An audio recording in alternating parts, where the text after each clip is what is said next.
시간이 되게 좀 빨리 가는 것 같습니다.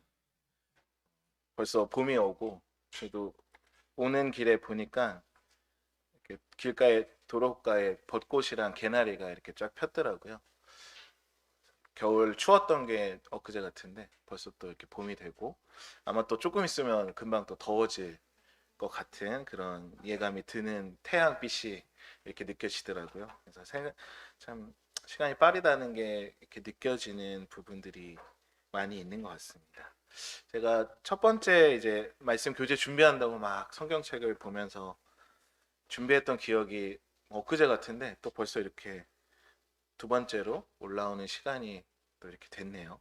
정말 참 이렇게 제가 벌써 이제 저도 이제 아직까지 저는 제가 젊은이 같은데 40대가 되더라고요. 그래서 시간이 더 이렇게 좀 빨리 느껴지나 싶기도 하고 또 집에 이제 소율이를 보면 아직까지 되게 아기 모습들을 생각하게 되거든요. 근데 가끔 이제 거실에 나와 보면 소파에 무슨 말만한 처녀가 이렇게 누워 있더라고요. 그래서 그런 걸 보면은 아 시간이 진짜 되게 빠르구나라는 생각들이 이렇게 좀 느껴지게 되는 것 같습니다. 어, 그런 말이 있죠. 시간은 쏜 살 같다라는 말이 있듯이 네,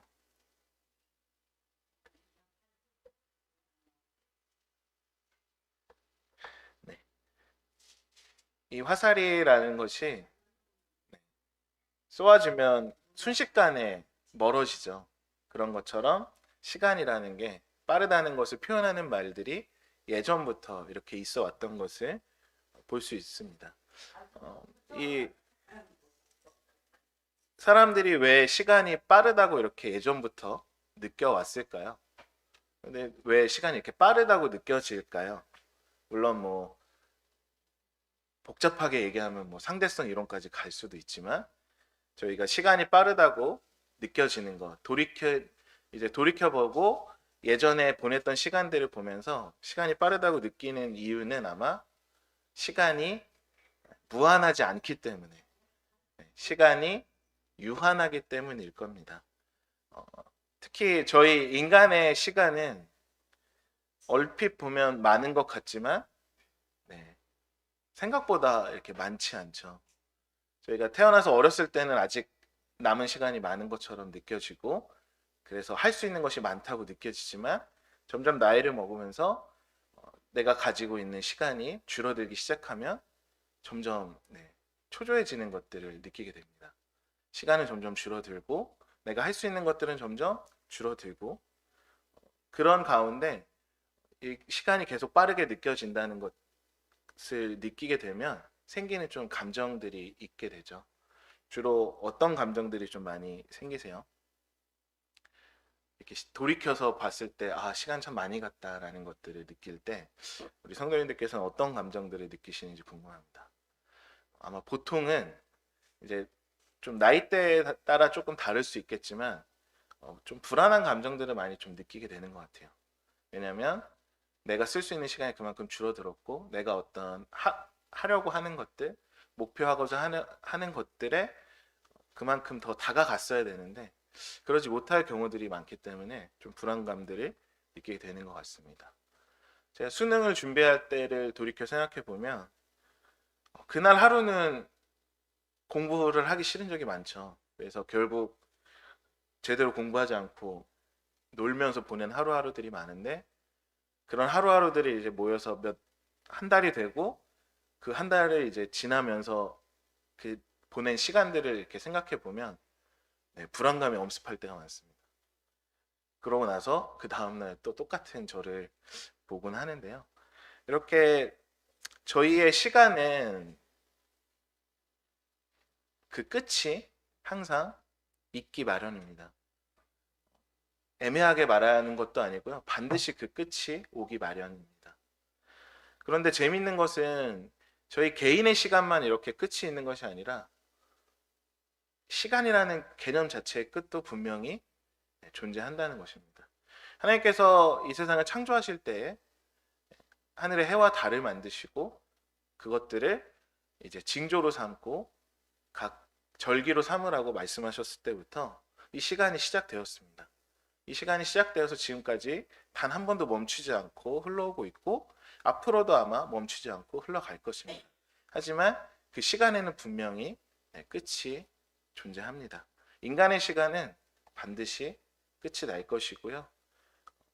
예수님께서 다시 이 땅에 오시는 날 인간이 이룩한 모든 것들이 의미 없어지게 되고 진정한 하나님의 나라가 시작되는 그 날에 저희에게 허락된 그런 시간들은 모두 끝이 날 것입니다. 끝이 분명히 정해져 있는 이 시간, 마지막 날, 주 예수 그리스도의 날이라고도 하죠. 이 날이 하나님의 계획표, 시간의 마지막에 기록되어 있음을 저희는 잘 알고 있습니다. 그렇기 때문에 저희 성도들은 모두 이 끝이 있다는 것을 알고 살아가고 있습니다. 성도님께서는 이 마지막 날을 생각하실 때 어떤 생각이 많이 드시나요? 예수님께서 다시 오실 그 날을 생각할 때 좀 어떤 감정들이 많이 드시나요? 저는 좀 장난이지만 항상 일요일 밤에 잠들면서 주님 오실 거면 내일 아침에 제가 집을 나서기 전에 와주세요. 출근길에 오시면 너무 억울할 것 같습니다. 최소한 제가 나가기 전에, 씻기 전에 와주시면 너무 감사하겠습니다. 라는 그런 마음을 월화수목금 이렇게 가지고 토요일이 되면 사람이 간사하게 주말은 보내게 해주세요. 쉬고 오시면 참 좋을 것 같습니다. 이런 생각을 뭐 장난 반, 진담 반 이렇게 가져보게 되는데요. 선생님께서는 이 마지막 날 예수님께서 다시 오신다라고 하실 때 어떤 생각이 드시나요? 여러 가지 좀 생각이 들 수 있을 것 같습니다. 일단 아까 말씀드린 대로 예수님께서 오시는 것은 저희 인간들의 시간이 끝난다는 것입니다. 저희들이 이 세상에서 인생을 살아갈 수 있는 시간이 멈추는 거죠.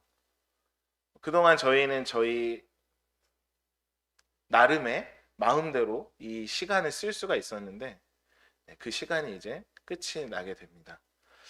어떤 분은 아까울 수도 있을 것 같아요. 내가 가지고 있던 것들, 내가 그동안 해왔던 것들, 내가 그동안 이룩한 것들이 멈추게 되는, 의미 없게 되는 이라고 생각할 수도 있을 것 같고요. 어떤 분께서는 또 걱정이 되실 수도 있을 것 같아요.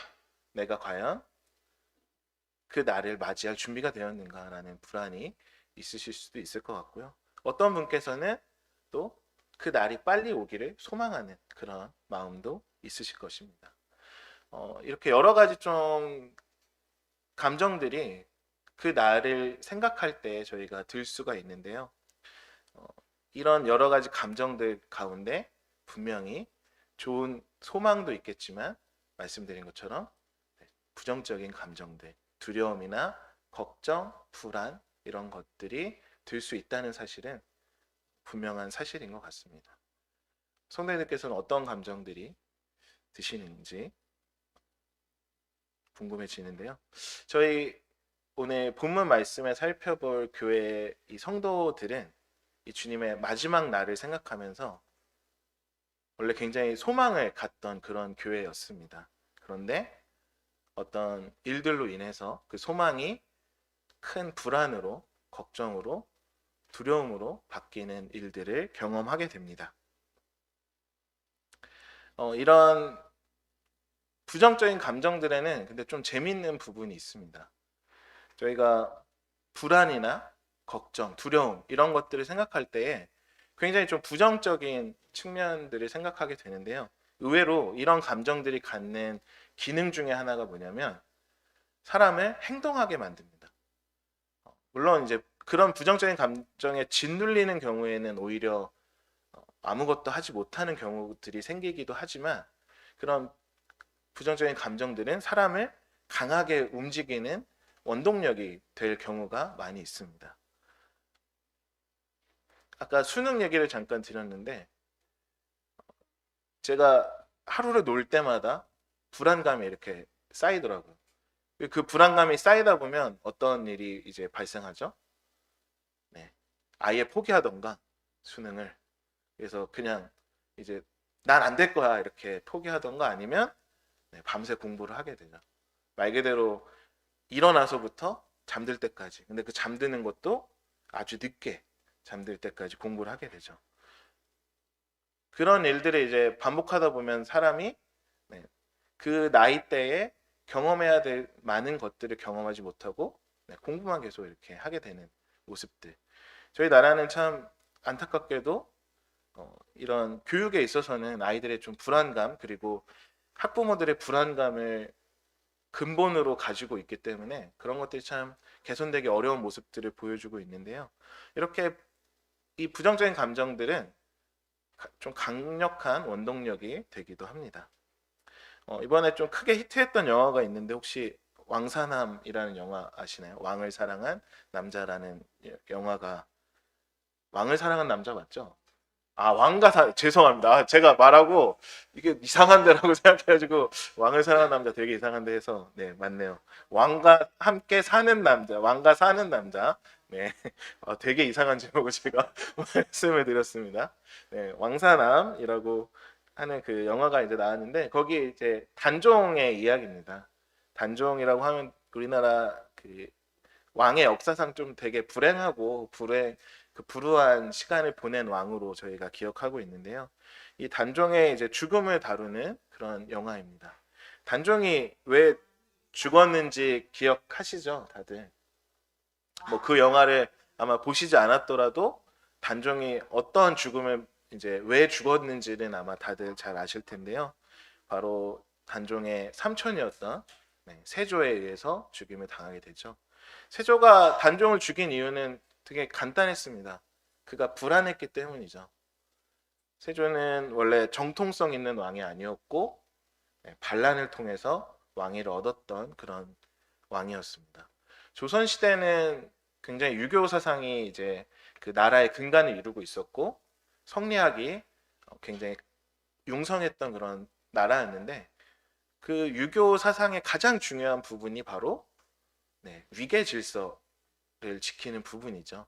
그런데 신하가 왕을 배반하고 그 자리를 차지했다는 것은 굉장히 충격적인 일이었습니다. 그래서 세조는 그 정통성을 가지지 못했고 그 정통성을 가지고 있는 자신의 조카였던 단종에게 굉장히 큰 불안을 느꼈을 것입니다. 그리고 결국 그 조카를 죽이기까지 하는 그런 일을 벌이게 되는데요. 세조가 단종을 죽였을 때 과연 세조는 평안해졌을까요? 기록에 따르면 세조는 결코 평안한 죽음을 얻지 못했습니다. 계속해서 공신들과 그 권력을 지키기 위해서 다투게 되었고요. 사람들이 의심할 수밖에 없었고 그리고 그런 스트레스들로 인해서 피부병을 얻어서 평생 그 큰 고통 속에서 살아갔던 것이 세조였습니다. 세조는 이렇게 평안함을 얻지 못했습니다. 이 불안이라는 것은 사람을 움직이게 합니다. 사람을 움직이게 만들지만 그것이 좋은 결과로 이루어지는 것들은 거의 없습니다. 대부분 더 큰 불안을 가져오게 되고요. 그 불안을 해소하고자 또 노력하다 보면 더 큰 불안이 또 생기게 됩니다. 그래서 저희는 부정적인 감정으로 저희를 움직이는 것은 부정적인 감정이 저희를 지배하게 만드는 것은 저희 삶에 좋지 않은 결과를 가져오게 될 확률이 높다는 것입니다. 반대로 이런 부정적인 감정이 아닌 긍정적인 감정이 내 삶의 원동력이 될 때 그것이 과정이 조금 어려울 수 있으나 결과적으로 저의 삶에도 긍정적인 영향을 끼치는 것들을 저희는 알 수 있습니다. 아까 그 데살로니가 교회 그 오늘 본문 말씀에 이제 교회 성도들이 이 소망을 가지고 있었던 그들이 예수님의 마지막 날에 대해서 부정적인 감정을 갖게 되었다는 말씀을 드렸습니다. 그들이 이 부정적인 감정들을 갖게 되었을 때에 어떤 일들이 일어났는지 저희는 우리 데살로니가 전서 말씀들을 보면서 후서 말씀들을 보면서 알 수 있습니다. 오늘 본문의 말씀에 나오는 교회는 바로 데살로니가 교회입니다.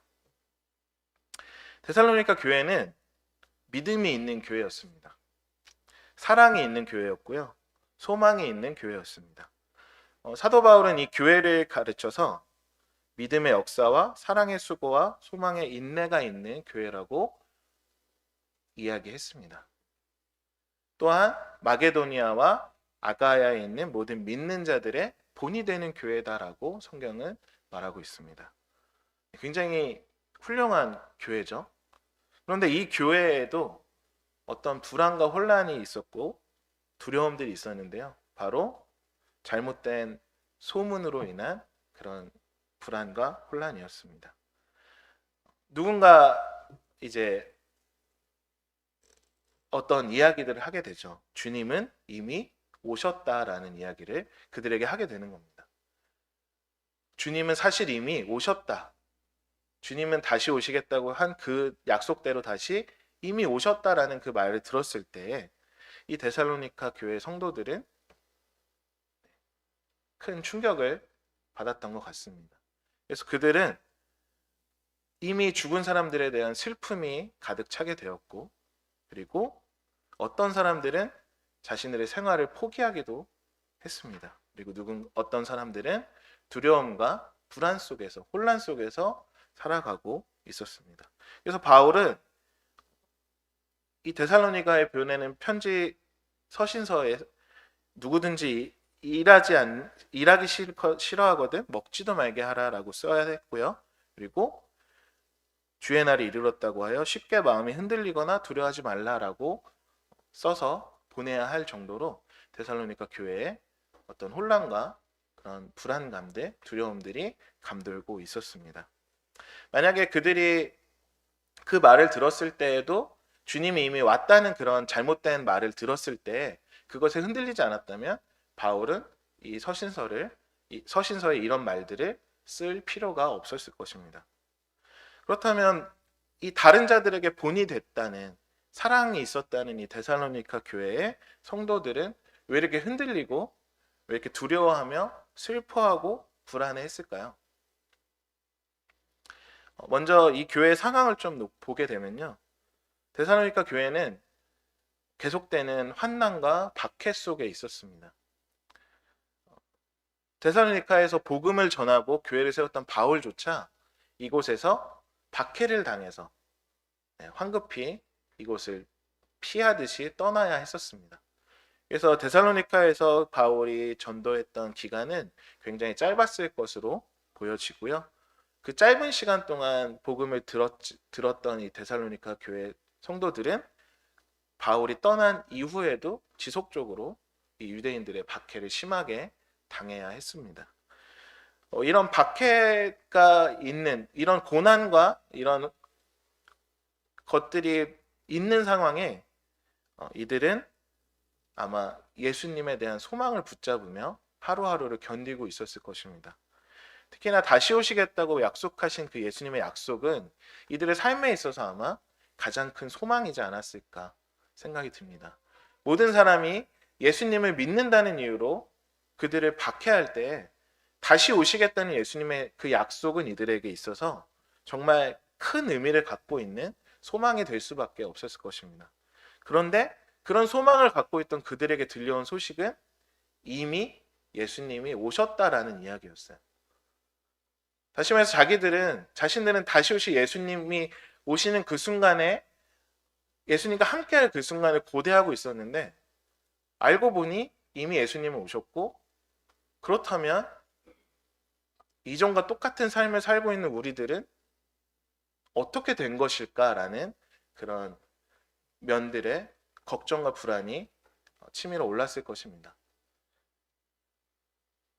그들에게 있어서 박해받던 그들에게 있어서 그 상황은 훨씬 더 아마 절망적이지 않았을까라는 생각을 해보게 되는데요.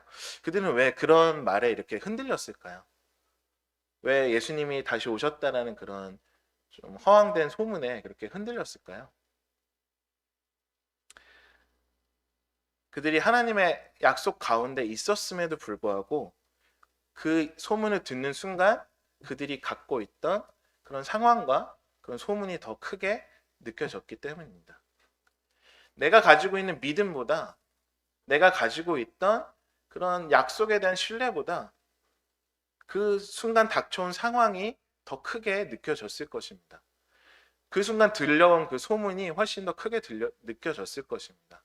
그래서 내가 믿고 있던 이 약속을 잊게 되고 그 상황에 몰두하게 된 것이죠. 오늘 우리도 크게 다르지 않을 것 같습니다. 저희는 말씀을 믿고 교회 다니고 예배를 드리며 삶을 살아가지만 저희들 앞에 어떤 상황들이 놓여질 때 그 상황에 흔들리는 경우가 많이 있습니다. 그것들이 저희가 믿는 것들, 저희가 듣는 말씀들보다 그 상황을 더 크게 받아들일 때에 그런 흔들림과 그런 불안감이 우리를 엄습하는 것들을 저희는 경험할 수 있게 됩니다. 저희의 삶을 물론 데살로니가 성도들이 그 당시 당하고 있던 그런 고난과 직접적으로 비교하기는 어려울 것입니다. 저희는 적어도 이런 자유로운 환경에서 주님을 믿으며 생활하고 있으니까요. 그러나 우리의 삶에도 여러 가지 어려움이 분명히 있을 것입니다. 때로는 아마 감당하기 어려운 그런 고난들이 저희 삶에 닥쳐오는 그런 일들도 분명히 있을 것이고요. 이러한 어려움들 가운데 아마 또 주님을 붙잡고 주님께 기도드리는 그런 소망을 갖는 삶들을 살고 계실 거라고 생각합니다. 그런데 문제는 이 데살로니가 교회 성도들의 이 소망이 두려움과 불안으로 변한 것처럼 저희 역시 그럴 가능성이 많이 있다는 것이죠. 이 소망이 강하면 강할수록 이 소망과 반대되는 어떤 상황이 저희한테 직면했을 때 저희가 그것을 제대로 대응하지 못한다면 더 큰 불안과 두려움으로 그 감정이 바뀌게 되는 것들을 저희는 경험적으로 알고 있습니다. 이 데살로니가 교회 성도들도 마찬가지의 상황에 놓여져 있었고요. 문제는 이런 상황들은 해결될 수 있고 지나갈 수 있습니다. 그런데 예수님의 다시 오심이라는 이 상황은 해결될 수 있는 상황이 아니죠. 반드시 일어날 상황이고 반드시 우리의 앞에 기다리고 있는 그런 예정된 사건입니다. 그런데 그런 반드시 일어날 미래의 일을 앞두고 이 불안이 해소되지 않는다면 저희의 삶이 과연 정상적으로 이루어질 수 있을까요? 데살로니가 교회 성도들이 그들의 삶에서 많은 어려움을 겪었듯이 예수님의 다시 오심에 대해서 저희가 확신을 갖지 못한다면 그것이 우리에게 불안으로 다가온다면 저희들의 삶은 정상적인 형태의 삶이 되기는 어려울 것입니다. 성도님들께 다시 한번 여쭤보고 싶어요. 성도님들께서는 예수님이 다시 오심에 대해서 어떤 감정을, 어떤 생각을 느끼시고 계시는지, 두려움인지 혹은 소망인지 한번 여쭤보게 됩니다. 재림은 분명히 일어날 일입니다. 반드시 일어날 일입니다. 그 재림은 누군가에게는 영광의 왕으로 오시는 예수님의 모습이 상상이 될 것이고요. 누군가에게는 심판자로 오시는 무시무시한 모습이 상상이 될 수도 있을 것 같습니다. 저희 성도들 가운데에서도 분명히 저희 교회 성도를 말씀을 드리는 게 아니라 전체 성도들 가운데서도 분명히 이 재림에 대해서 두려움과 불안이 있는 성도들이 있을 수 있을 것입니다. 이 재림이 두려운 이유는 아마도 다시 오실 예수님이 두려웠기 때문입니다. 다시 오실 예수님이 심판자로 오시기에 그것 때문에 두려워할 것입니다. 다시 말해서 내 구원에 대해서 뭔가 불안한 그런 것들이 있는 것이죠. 이런 것들은 저희 삶이 주님 앞에 좀 부끄러운 때, 제가 말씀대로 살아가지 못하고 있을 때 내가 주님 보시기에 좀 부끄러운 그런 삶을 살아가고 있을 때 더 극명히 나타납니다. 그래서 그런 불안들은 결국 여러 가지 좀 문제점을 만들게 되죠. 그래서 성도들에게, 이 데살로니가 성도들에게도 바울은 무엇을 먼저 말을 하고 있냐면, 그 불안해하는 그들에게 그 불안을 해소하기 위해서 뭔가를 하라는 말을 하지 않습니다. 어떤 행동을 하라고 말하고 있지 않고요. 그들의 정체성에 대해서 이야기하고 있습니다. 이렇게 얘기하고 있죠.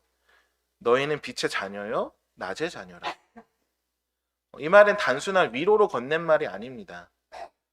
그들에게 당신들이 누구인지 선언한 말씀입니다. 그래서 확신을 주기 위해서 이 말씀을 먼저 그들에게 건넸습니다. 그리고 또 얘기하죠. 너희는 어둠에 속한 사람이 아니라 이미 빛에 속한 사람들이며 이미 구원받은 자로 살아가고 있는 존재라는 그런 말을 오늘 본문 말씀을 통해서 그들에게 이야기하고 있습니다. 그들 마음 가운데 있는 것들이 불안이었기 때문에 바울은 먼저 그들이 확신을 되찾기를 원했습니다. 어떤 확신이냐면 내가 하나님의 자녀라는 그 확신. 주님의 다시 오시는 날에 우리는 심판 가운데 있는 것이 아니라 바로 주님과 함께하는 영광을 누릴 것이라는 그 확신을 바울은 그들에게 되새겨 준 겁니다. 그들이 누구인지를, 그들의 정체성이 무엇인지를 다시 한번 일깨우면서 그들에게 확신을 주고자 했습니다. 그러면서 중요한 이야기를 하죠. 바로 그러므로 자지 말고 깨어 정신을 차릴지라 라고 이야기하고 있습니다. 근데 또 이 말이 사람들을 또 불안하게 해요.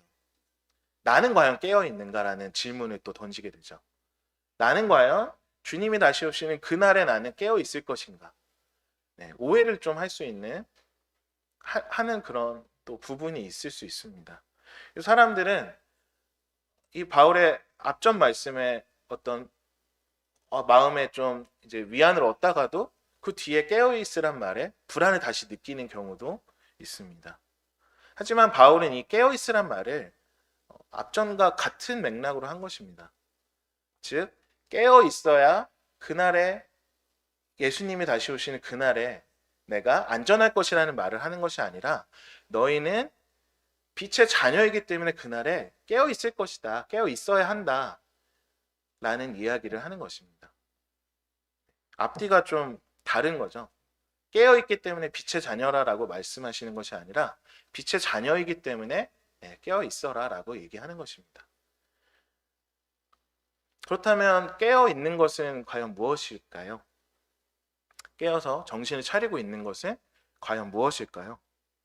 이 깨어있으라는 말은 성경 곳곳에서 계속해서 반복되고 있음을 저희는 알 수 있습니다. 그런 것들을 봤을 때 이 깨어있으라는 것은 비단 딱 이 재림을 대비하라는 그런 말이 아니라 성도로서 가지고 있어야 되는 삶의 태도를 이야기하고 있는 것입니다. 어떤 특별한 행동을 이야기하는 것이 아니라요. 어떤 특별하게 어떤 재림을 준비하기 위해서, 대비하기 위해서 내가 해야 할 그런 특별한 행위를 이야기하는 것이 아니라 내가 하나님을 믿는 사람으로서 구원받은 하나님의 자녀로서 가지고 있어야 할 기본적인 삶의 태도를 이야기하는 것입니다. 그것이 무엇이냐면 바로 거듭난 영으로 하나님을 바라보는 것입니다. 하나님이 나와 함께하고 있음을, 함께하심을 끊임없이 의식하는 것입니다. 이것이 바울이 말하는 깨어있으라는 그런 삶의 모습입니다. 되게 기본적인 얘기지만 저희가 생각보다 이런 기본을 놓치는 경우가 꽤 있죠. 항상 하나님께서 함께 하시지만 저희가 그것을 때로는 잊고 살아가는 경우가 있습니다. 항상 저희는 하나님을 바라봐야 하지만 저희는 때로 다른 곳들을 바라보게 됩니다. 저희 삶에서 하나님이 아닌 다른 것들을 바라보고 있을 때, 하나님이 함께 계신다는 것들을 잊고 있을 때 저희의 삶이 어느 쪽으로 향하게 되죠? 하나님이 아닌 다른 쪽으로 향하게 됩니다. 그리고 그 가운데 저희는 불안을 느낄 수밖에 없습니다. 내 삶이 잘못되고 있고, 내 삶이 틀어지고 있고, 내 삶이 하나님을 향하고 있지 않을 때 저희는 불안을 느낄 수밖에 없습니다. 그리고 그런 점들을, 그런 불안한 부분들을 사단이 가만히 놔두지 않겠죠. 계속해서 그 불안을 더 보채고 더 키우고 그 불안이 잘못된 행동을 하게끔 만들 수 있습니다. 저희는 그래서 깨어 있어야 하는 것입니다. 다시 말씀드리지만 깨어 있어야 하나님의 자녀라는 뜻이 아닙니다. 하나님의 자녀이기에 저희는 깨어 있어야 한다는 것입니다. 저희가 보통 어떻게 살아가야 할지 이렇게 생각을 하면 선배들에게 좀 많이 배우게 되죠. 그래서 저도 저희 믿음의 선배의 삶을 한번 또 소개를 해보도록 하겠습니다. 바로 노아 선배인데요. 네. 네, 노아 선배님의 삶을 한번 이야기를 나눠보도록 하겠습니다.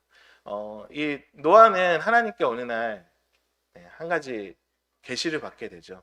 무시무시한. 생각해보면 지금 저희가 성경을 읽을 때는 노아 이야기가 약간 동화처럼 재밌는 이야기처럼 느껴지는데 저희 그 아포칼립스라는 그 용어를 아시나요? 그 세상이 멸망한 이후의 이야기를 다루는 장르를 아포칼립스라는 장르로 저희가 이야기를 하는데 그 아포칼립스 장르에 해당되는 게 딱 이 노아 이야기예요. 그래서 노아가 그 당시에 들었던 계시는 이 세상이 멸망할 것이다라는 계시였습니다. 얼마나 무서웠을까요? 그런데 문제는 보통 우리가 영화를 보면 앞으로 멸망할 것이다라는 게 보통 어느 정도 텀을 두고 알게 되죠. 굉장히 좀 짧은 시간 안에 일어날 일을 알게 됩니다. 뭐 아마겟돈 이런 영화 보면 뭐 한 달 뒤에 운석이 충돌해서 지구가 멸망한다. 한 달이라는 시간은 길 수는 있지만 굉장히 좀 짧은 시간이잖아요. 그런데 노아는 이 멸망할 것이라는 이 예언을 듣고 굉장히 긴 시간을 보내게 됩니다. 성경에 정확한 기간은 나와 있지 않지만 최소 수십 년 이상, 뭐 많게는 100년 이상일 것으로 저희가 추측할 수 있는데요. 그 기간을 세상에 멸망한다는 이야기를 듣고 보내야 했던 기간인 것입니다. 노아의 마음이 평안할 수 있었을까요? 그 말을 듣고 나서 노아의 마음이 과연 평안하기만 했을까요? 성경에는 나오진 않지만 감히 상상해 보면 아무리 그 믿음이 좋아도 때때로 불안감과 어떤 이런 힘듦이 찾아왔을 수 있을 것 같습니다. 성경에도 보면 노아가 그 보이지 않는 일에 경고하심을 받아 경외함으로 방주를 준비하였더라라고 기록되어 있죠. 노아는 그 가운데서 어떤 행동을 이제 취하게 됐었을까요? 그런 계시를 듣고 무시무시한 계시를 듣고 그것을 준비하는 입장의 노아는 어떤 행동을 취했었을까요? 성경에 기록되기를 노아가 여호와께서 명하신 대로 다 준행하였더라라고 기록하고 있습니다. 하나님께서 노아에게 분명한 약속을 해주셨죠. 너와 너의 가족을 구원하겠다. 그리고 그 구원을 위해서 배를 준비하라고 방주를 준비하라고 말씀하셨습니다. 노아는 그 긴 세월 동안 앞으로 닥쳐올 멸망이 기다리고 있는 그 긴 세월 동안 하나님의 말씀을 지키며 살아갔습니다. 하나님께서 명하신 대로 준행하면서 살아갔습니다. 이것은 노아가 두려움이 없기 때문에 어떤 용감했기 때문에는 아닐 것입니다. 노아가 하나님의 말씀을 하나님의 약속을 신뢰했기 때문에 그런 삶을 살 수 있었을 것입니다. 자신을 구원해 주시겠다고 했던 그 약속을 믿고 살아갔기 때문입니다. 결국 노아가 이 지구가 그 세상이 멸망할 것을 언제 알았었는지 혹시 기억하시나요? 네, 딱 7일 전에 알았습니다. 7일 후부터 이제 비가 내릴 것이라고 하나님께서 말씀하시죠. 그 말을 딱 들었을 때 노아의 심정이 어땠을까요? 이제 7일 후에 비가 내릴 것이다라는 말을 들었을 때 노아는 그 긴 시간을 허비하지 않았죠. 그 긴 시간을 불안 속에서 떨지 않았습니다. 노아는 하나님의 약속을 믿고 이미 배를 준비해 놓았습니다. 그리고 그 약속을 믿고 그 배 안으로 들어갔죠. 그리고 마지막에 어떤 일이 일어나죠? 방주의 문을 하나님께서 직접 닫으십니다. 하나님께서 노아에 대한 그 구원을 직접 마무리해 주신 거죠. 저희 안에 있는 구원 역시 저희에게 하나님께서 주신 구원 역시 마찬가지입니다. 저희가 이 노아 선배님에게서 배울 수 있는 삶의 태도는 하나님의 약속을 신뢰하는 것, 그리고 하나님의 구원을 신뢰하는 것입니다. 그리고 그 가운데, 그 신뢰하는 그 확신 가운데 하나님의 말씀대로 하루하루를 살아가는 것이 저희가 그에게서 배울 수 있는 삶의 태도일 것입니다. 바울은 이렇게 얘기하고 있습니다. 빌립보서를 통해서 너희 안에서 착한 일을 시작하신 이가 그리스도 예수의 날까지 이루실 줄을 우리가 확신하노라라고 이야기하고 있습니다. 그 방주의 문을 하나님이 닫으신 것을 기억하시면 좋겠습니다. 저희의 마지막 날도 하나님께서 마무리해 주실 것입니다. 저희의 구원도 하나님께서 완성해 주실 것입니다. 구원을 이루시는 것부터 완성하시는 것까지 그 안에는 저희의 노력이나 저희의 능력이 들어가 있지 않습니다. 오로지 하나님의 능력과 하나님의 사랑과 하나님의 은혜만이 그것을 가능하게 합니다. 저희가 할 것은 그런 하나님을 믿고 신뢰하는 것입니다. 불안은 하나님께서 원하시는 저희 삶의 원동력이 아닙니다. 예수님께서 이 세상에 다시 오심은 이 세상을 멸하겠다는 저주의 날이 아닙니다. 예수님께서 이 땅에 다시 오심은 그분이 승리자로 이 땅에 오시는 것이고 영광의 왕으로 오시는 날입니다. 저희 성도들에게는 그 날은 소망의 날이고 그 날은 기쁨의 날이 될 것입니다. 저희의 끝이 불안하다고 혹시라도 여기신다면, 저희의 마지막이 뭔가 불안감을 느끼신다면 하나님께서 저희를 구원하셨음을 다시 떠올리시기 바랍니다. 그 확신 가운데 하루의 삶을 불안 가운데 떠지 마시고, 불안 가운데 뭔가 다른 행동을 하지 마시고, 오로지 확신 가운데 하나님의 뜻을 행하는 것으로 하루하루를 살아가시는 성도님들이 되시기를 바랍니다. 저희는 이미 구원받은 빛의 자녀입니다. 데살로니가 성도들에게 말했던 그대로 저희는 낮에 속해 있는 사람들입니다. 바울이 그날을 도적에 비유했죠. 도적은 언제 올까요? 밤에 옵니다. 도적을 그래서 대비하는 것은 굉장히 쉽습니다. 깨어 있기만 하면 도적을 대비하게 됩니다. 그래서 낮에는 절대 도적이 오지 않습니다. 왜냐하면 집주인들이 깨어 있는 시간이기 때문에요. 집주인들이 자고 있는 밤에 오게 되는 것이죠. 그런데 바울은 또 분명히 얘기하고 있습니다. 저희는 밤에 속하지 않았고 어둠에 속하지 않았고 낮에 속했다고 이야기하고 있습니다. 다시 말해서 저희에게 도적이 찾아올 일은 애초부터 없다는 것입니다. 왜냐하면 저희는 도적이 오지 않는 낮에 속해 있는 사람들이기 때문입니다. 이런 확신이 성도님들 마음 가운데 있기를 소망합니다. 하나님에 대한 신뢰가 성도님들 마음 가운데 가득하기를 소망합니다. 그래서 매일의 삶이 하나님을 확신하는 그 확신 가운데 정말 즐거움으로, 행복으로, 소망으로 가득하시기를 바랍니다. 주님이 다시 오시는 그날을 모두 소망하시는 우리 성도님들이 되시길 원합니다. 저희 성경의 마지막 구절, 완전 마지막 구절은 아니지만 마지막 구절 다들 아시죠? 예수님께서 사도 요한에게 말씀하시죠. 내가 너에게 보여준 그대로 다시 오겠다라고 말했을 때 사도 요한이 두려워하거나 불안해하지 않았습니다. 사도 요한이야말로 예수님께서 그 모든 죄인들을 심판하시는 모든 것들을 다 환상을 통해서 보셨음에도 불구하고 예수님께서 그대로 다시 오시겠다는 그 말씀에 걱정을 하지 않았습니다. 네, 아멘이라고 화답했죠. 네, 아멘. 주 예수여 어서 주 예수여 오시옵소서라고 대답했습니다. 그 고백이 저희의 삶에도 마찬가지로 일어나길 소망합니다. 성도님들 정말 그런 확신 가운데 하루하루를 살아가시기를 소망하시면서 말씀 마치고 기도드리도록 하겠습니다.